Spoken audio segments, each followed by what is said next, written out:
કેમ છો?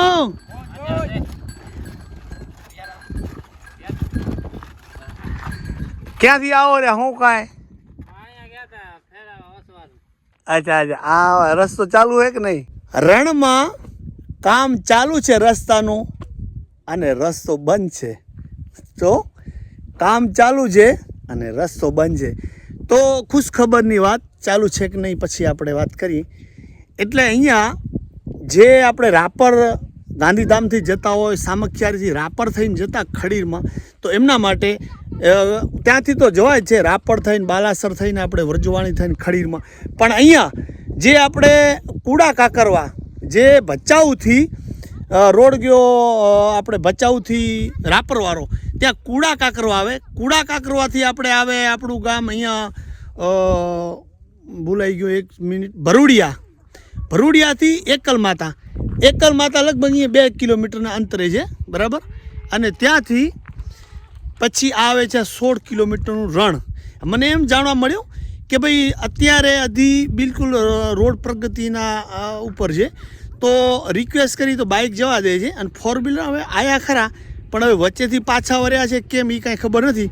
તો આપણે રસ્તો બતાવીશું શું કન્ડિશનમાં છે, શું નથી. અને 16 કિલોમીટર રોડ છે, આગળ શું છે કે શું નથી. આથી 50 વર્ષ પહેલાં આ રસ્તો ચાલુ હતો, પણ હવે 15 દિવસ પહેલાં આ રસ્તો ચાલુ થયો છે. તો શું છે કે શું નથી આપણે આવ્યા છીએ પહેલી વાર, તો જોઈએ અને જાણીએ. અને વચમાં રણેશ્વર છે, આપણે હનુમાન દાદાનું મંદિર, જે એક બેટ કહેવાય. એ કેવું લાકડી, એનું બેટનું નામ સારું છે, એ કાકેન્ડિયા બેટ ને એવા 3 બેટ પણ છે સામે. પણ આ બાજુથી હું પણ પહેલી વાર જઈ રહ્યો છું, તો કેવું છે કે કેવું નથી, બરાબર જોઈએ ને જાણીએ. તો બન્યા રહેજો વાલા છેક સુધી. તો જુઓ આ બાજુ બોર્ડ મારેલું છે કે આ વિસ્તારમાં વન્ય વિસ્તાર હોવાથી અવર જવર માટે પ્રતિબંધ છે, બરાબર. અને પર્યટકો તેમજ વાહન માટેને અવર જવર માટેનો વિસ્તાર આ તરફ છે. મતલબ પહેલાં કે પછી પણ આ બાજુથી પણ જવાતું હોય છે. એમાં નીચે પર લખ્યું છે કે નાયબ વન વિભાગ હુકમથી. અને આ બાજુ તમે જોઈ રહ્યા છો કે રોડ ઉપર કામ પ્રકૃતિ હેઠળ હોવાથી રોડનું કામ ને લગતી મશીનરી, સ્ટાફ તેમજ કામદારો સિવાય કોઈ અન્ય વ્યક્તિને જવું પ્રતિબંધ છે, બરાબર. અહીંયા પણ લખ્યું છે, એટલે આપણે રિક્વેસ્ટ કરી શકીએ, આમાં કોઈ આપણે પ્રેશર ન કરી શકીએ, કેમ કે આપણે સહયોગી બનશું કે આ ક્યાં ને કે આપણું જ આ ફરજ છે. અને આવી રીતે અહીંયા પણ બોર્ડ મારેલો છે.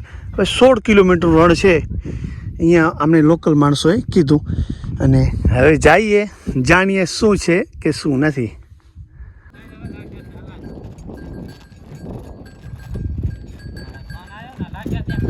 કેમ છો?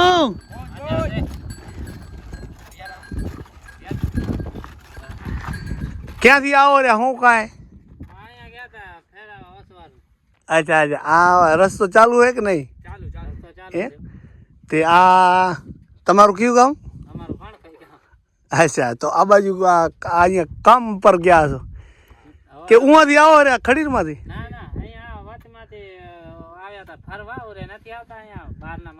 અચ્છા, કયા દેશ આવી ગયા હતા? અચ્છા, તો હું આનમાંથી બે રહ્યા. કેવડા બંડલ મળ્યા? બહુ સારું, બહુ સારું. તો હવે તમે એક કામ કરો, એવી ઊંટ ગાડી રાખો, જેટલા હોય ને બધા તમારી ગાડી સિવાય ક્યાંય જાય નહીં.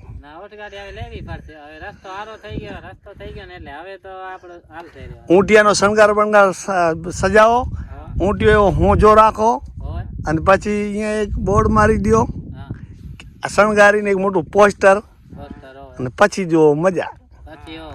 હવે તમારું નામ જણાવશો? અબ્દુલભાઈ. બહુ સરસ.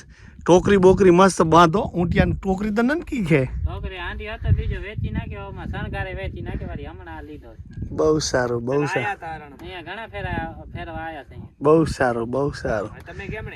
હું જાઉં છું ફિલ્મ ઉતારા. આવી જ આવો તમારે જ્યાં મળે એટલે તમારા જે વિડીયો બનાવી રાખો, એ જ મારું કામ. હા છે ને, બીજલભાઈ ગુજરાતી બ્લોગથી. બહુ સરસ. તો હવે હગાવાલાને કહેજો રામ રામ. અને અહીંયા કેવું મજાનું છે એમ, અહીંયા કોઈ માણસ ફરવા આવે તમે જાશો ને તમને આખું થોરો જ રણ બતાવશે. અચ્છા ખાલી પી અને રાખજો ગાડી અને રણમાં જાજો. અચ્છા, અહીંયા કોઈ આમ પ્રતિબંધ તો નથી ને, કોઈ ના પાડતું? ના, કોઈ જાતની નહીં, ખપે એમ કાંઈ નહીં, આ રસ્તો જાય છે સીધો ખરે. અચ્છા અચ્છા અચ્છા. કોટડા જૂનું ગામ નીકળ્યો છે ને. હા હા, કોટડા. માણસ ફરવા જાય છે અહીંયા, બહુ સારું બહુ સારું. બહારના માણસ આવે છે જોવા રણ આપણું. તમે 2-4 ગાડીઓ લઈ લો એટલે બંડલ છપાય વેલા ઈ પેલા. બંડલ છપાય આથી. બહુ સરસ. તો કેટલા ગાઉનું રણ હે આમ?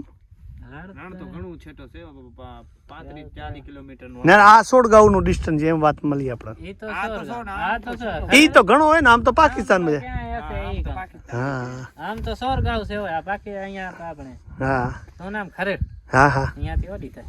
હા, બહુ સરસ.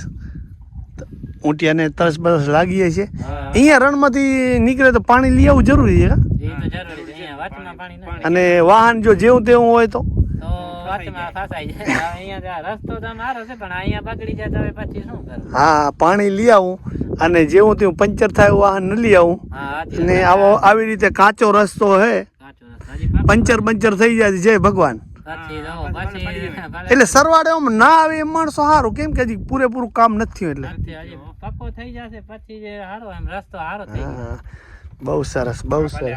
કેજો હગાવાલાને જાજા રામ રામ. હા, કેવું લાગે છે રણ? એક નંબર. ચારે બાજુનો નજારો બતાવી દઉં અને પછી તમને કહું કે આ રસ્તે અવાય કે ન અવાય, કોને અવાય અને કોને ના અવાય, કેવો છે રસ્તો, બધી વાતો થોડીક વિસ્તારથી જાણીએ. પણ ભાઈ ખરેખર લગભગ મને એમ છે કે મિત્રો આ મારો પહેલો વિડીયો હશે આ રોડનો, એવું મને ભૂત સવાર છે. તો એનું કારણ કે મેં કોઈ વિડીયો આપણે કોઈ સટ જતા હોય ને તો આપણે પહેલાં એના વિડીયો જોઈએ કે ચાલું શું છે કે શું નથી. તો પહેલી વાત એ કહી દઉં કે આ રસ્તો તમને સીધો કેટલો પડે છે અને કોને અવાય અને કોને ન અવાય. તો માની લો કે ગાંધીધામથી અત્યારે હું આવું રહ્યો, મારે જવું છે ખડીરમાં ગણેશ પર. અમારે એક થોડુંક એવું કામ છે, એક મારા ફઈ ઓફ થઈ ગયા છે, આમ તો ઉંમરવાળા હતા. તો આ રસ્તો ગાંધીધામથી તમે આયા લોધેશ્વર ભચાઉ, બરાબર, લોધેશ્વરથી કુડા કાકરવા, જે આપણે ખારોઈવાળો રસ્તો પકડ્યો, કુડા કાકરવા તમે આવો, બરાબર. હવે તમને કુડા કાકરવા રાપર થઈને જવું છે ને ખડીરમાં, તો તમને 60 થી 70 કિલોમીટર વધારે થાય છે, બરાબર. અને કુડા કાકરવાથી તમે અંદર આવી જાઓ છો ભરૂડિયા, એકલ માતા થઈને આવી જાઓ છો અને સીધો આ જે રસ્તો છે 16 કિલોમીટરનો, તો એ બહુ ઓછો. અહીંયા સામે નીકળે છે બાંભણકા, બરાબર. તો ખારોઈથી તમે આવો કુડા કાકરવા અને ત્યાંથી આવો ભરૂડિયા, ત્યાંથી એકલ માતા, અહીંયા બાંભણકા આ રસ્તો નીકળે છે. પણ હવે અહીંયા આવવું કે ના આવવું, મિત્રો હું એ માણસોને આવવાનું કહીશ કે અહીંયા જે ભૂમિયા છે આજુબાજુના છે એને બહુ જીવન જરૂરિયાત કામ છે, કેમ કે રસ્તો ચાલુ છે અને જેની પાસે પાણી છે, સારું વાહન છે અને રણમાં કાંઈ પણ થઈ શકે છે, પંચર થાય, ટેકનિક કોઈ વાહનમાં આપણો પ્રોબ્લેમ થાય, એવા માણસને ના આવવું. અહીંયા ભૂમિયા હોય તો શું છે કે અહીંયા ગમે તે વાહન બોલાવી લે. માની લો કે મારી પાસે અત્યારે બાઇક છે તો હું ગમે તેને અહીંયા બોલાવી લઉં કે ભાઈ મને થોડુંક પેટ્રોલ થઈ રહ્યું છે, પાણી થઈ રહ્યું છે કે બંધ પડી ગયું છે, તો હું બોલાવી જાઉં. હવે હું ક્યાંય હજારો કિલોમીટરથી આવું છું અને મને કાંઈક તકલીફ છે તો મારે આ રસ્તો બહારવાળા માણસો માટે ન ચૂનવો જોઈએ. ભેગો કોઈ માણસ હોય તો ઠીક વાત છે. અને રસ્તો આ જુઓ છો કે હાવ કાચો રસ્તો છે, ડમ્ફર અહીંયાથી કોઈક આવે છે જાય તો એ ધૂળ ઉડે છે, બરાબર. અને આવી રીતે આ રસ્તો આમ દેખાઈ રહ્યો છે.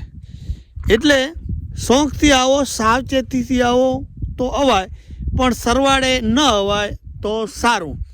કેમ કે ભાઈ આ સુમસાન રસ્તો છે, કોઈ માણસ રાતનો સમય હોય, બરાબર, તો કાંઈ પણ થોડું રિક્સી જેવું તો છે જ. અને હવે આપણે આ રસ્તાનો પરિચય કે અહીંયા સામે કાકેન્ડ્યુ બેટ છે આ બાજુ, પછી એક જે હનુમાન દાદા આપણે રણેશ્વર, એ એક મોટું બેટ છે, એનો અગાઉ વિડીયો બનાવેલો છે. પછી આ બાજુ આપણો રવ રવેચી જે બેટ છે, રવ માતાજીની પાછળ આપણે ગાંગતા બેટ, એનો પણ આપણે વિડીયો બનાવી, એ પણ આ દિશામાં છે એવું મને અનુમાન છે. અને હવે આ 16 કિલોમીટરનું ખાલી રણ જ છે. તો હવે આપણે આ વિડીયોની અહીંયા ખરેખર એન્ડ આપી દઈશું. જો કંઈ આવું અડચણ જેવું કંઈ લાગશે કોઈ ક્લિપ બહુ રિક્સી જેવું તો બનાવશું ને એ વિડીયોને આપણે અહીંયા એન્ડ આપી દઈશું. તો આવી રીતે તમને મેં તમને કીધું ને કે 60-70 કિલોમીટર રસ્તો સીધો પડે છે પણ થોડો રિક્સી છે અને કામ ચાલુ છે એટલે સમજો બિલકુલ 5% લોકો જઈ રહ્યા છે. અને આમ તો પ્રતિબંધ જ છે. મને 4 દિવસ પહેલાં સાંભળવા મળ્યું કે 1 તારીખે આ જ મહિનાની પહેલા મહિનાની 1 તારીખથી અહીંયા પ્રતિબંધ હતો. કેમ કે અહીંયા જે કામ કરતા કાર્યકરો હોય ને એને બહુ અડચણ પડી રહી હોય. પણ ક્યાં ને ક્યાંય શું છે માણસને થોડુંક સીધું પડતું હોય અને જોવાની લાલચ હોય મારા જેવાને એટલે વળી સીધા હાલ્યા છે. તો આવી રીતે આ રોડ અત્યારે થઈ રહ્યો છે અને બહુ સુપર વ્યૂ આવી રહ્યું છે. તો આ વિડીયોને અત્યારે આપણે એન્ડ આપી દઈશું. રોજ 6 વાગે મળીએ એવી રીતે આપણે મળતા રહીશું. તો જય હિન્દ.